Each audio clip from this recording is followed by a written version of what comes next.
and I live in Surrey, British Columbia. Today I'm making a plant watering system. And see, since I have 2 dead plants here, and you know why they're dead? Because I have no idea when to water them. And plants need water to survive. First of all, this is why plants need to survive. The normal plants that you see in the wild or in the ground or in your backyard, they usually have roots.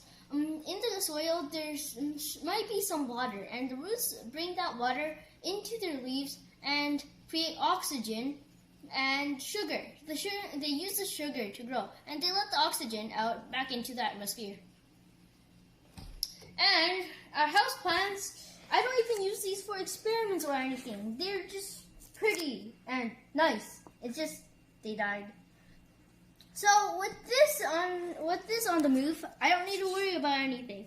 Since I have a full bottle of water here, and when it detects that, since I used these 2 nails, it can detect how wet or how dry the plant is.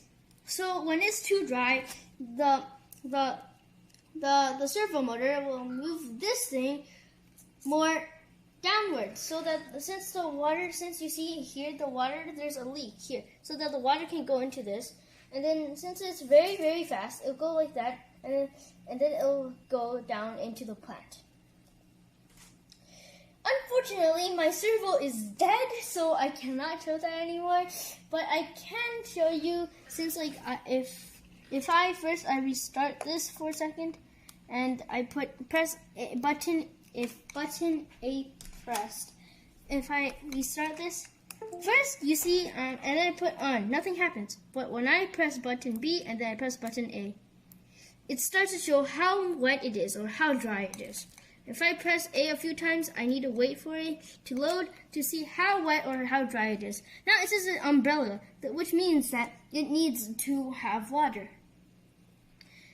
So yeah, and thank you, and this is my project.